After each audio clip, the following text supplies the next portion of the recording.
Actually, China is one of the better in terms of education, and so we can't blame size anymore. China has 1.4 billion people, but they're very high on their list. The one thing we're doing well on, we're number one on the list, is cost per pupil. We spend more money than any other country in the world by far. So I jokingly say the one thing we do well on is the cost. We spend more money, and yet we're toward the bottom of the list. Yeah. Mr. President, I want to ask you, the joint address, millions of Americans watched your joint address earlier this week where you warned that there could be a little disturbance that Americans could feel as a function of these taxes, these tariffs. How much disturbance are you willing to accept in the near term as a function of that? And to set expectations, how long should Americans expect things to cost a bit more? Well, so far, Peter, there hasn't been very much because these numbers are coming out. We're here for just a little over 4 weeks. And these are fantastic numbers. I was watching some of the reports this morning. They were surprised. There could be some disturbance, a little bit of disturbance. I solved a little bit of that because I have respect for our auto companies, and I gave them a little bit of a 1-month reprieve because it was unfair, although I'm sure they'll take advantage of it. I see they're driving a lot of cars into the U.S. to try and avoid the tariffs, and they're taking advantage of it a little bit. But they called me, they asked me, they said, could they have a little bit of help? And I decided, they're American companies, USMCA, and I let them have that. But this really kicks in, the reciprocals, kicks in on, let's see, I guess the 2nd. And I wanted it to be the 1st so badly, it just didn't want to be on April Fool's Day. So I made it the 2nd. That's going to cost a lot of money. That one day is going to cost a lot of money, but that's okay. But I don't see it. I don't see anything. I see good reports. I think we're going to have good numbers from the beginning. Now, globalists won't love this because this brings jobs back to America. So if they're coming back to America, maybe you'll lose some in other parts of the world.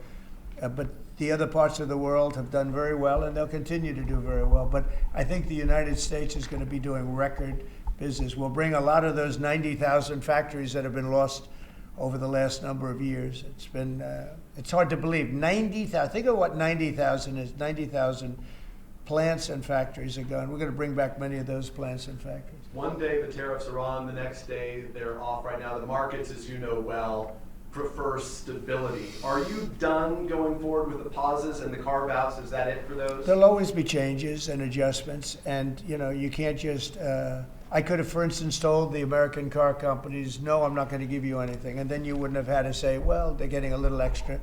It's just a little bit of a 1-month reprieve. They're very happy about what's happening. They won't have to go across borders, and you see the zigzag, and you have a fender made in Canada, you have something else made in Mexico. We don't want that. We want it made here. But there'll always be some modifications. I mean, if you have a wall in front of you, sometimes you have to go around the wall instead of through it. But I think very little. On occasion, if we can do something, we want to help companies. We want to help companies create jobs. So I could have left that, and you wouldn't have had a minor change. Instead, I was asked by the real majors, the big majors, if they could do this, and I said, yeah, I'll do it. I want you to produce a lot of jobs. And numerous of the people, actually all of the people I spoke to have already been, they're very much on the way to already doing it. That's why you have auto jobs increase. And the man, I don't know him, Sean Fain, I don't know him, and I did great, as you know, with the auto workers, with the Teamsters, with unions. I did fantastically well, best numbers ever by a Republican. And I have a lot of respect for those people. But Sean Fain, who I don't know, but wasn't a supporter, although the auto workers were big supporters. I watched him last night, and he said Donald Trump is absolutely right on tariffs. He said what he's doing on tariffs is an incredible thing, and it's about time somebody had the guts to do it, because we're going to save auto manufacturing. And I said to people when I was campaigning, you're going to have so many auto jobs, you're not going to believe what's going to happen. We're going to load up Michigan. I won the state of Michigan, as you know. And part of the reason I won it was I got a lot of auto workers that voted for me, Detroit, etc. But I think people are going to be very surprised. Yes? Thank you, Mr. President. You mentioned in your remarks chips manufacturing, how a significant percentage is now in Taiwan. You also mentioned it in your address to Congress, and you called on Congress to overturn the CHIPS Act. which had bipartisan support in the last Congress. Why would you like to see this particular law overturned, Mr. President? Because it's hundreds of billions of dollars and it's just a waste of money. Now, some people have already taken the money and used it. Actually, it's very hard to qualify because they go by race, they go by gender, they go by all sorts of things. Nobody's ever seen anything like it. You won't be able to find those people. So I don't even think anybody can qualify. They have so many different categories in order to qualify.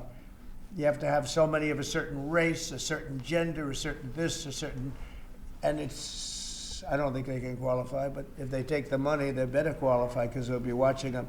But it's a tremendous waste of money. I didn't give the greatest chip company in the world, one of the greatest companies, I didn't give them 10 cents. They came here because of tariffs, because they didn't want to pay the tariffs. And they also came here because they like the results of the election, because they know that I'm very pro-business and pro-jobs. I mean, I'm pro-business, not for business sake. I'm pro-business because of jobs, because business is producing the jobs. Okay? Mr. President, President. on Russia, if I may, President Putin is bombing Ukraine. Yeah. Do you still believe him when he tells you that he wants peace?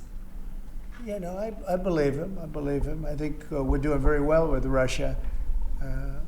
But right now they're bombing the hell out of Ukraine, and Ukraine. I'm finding it more difficult, frankly, to deal with Ukraine.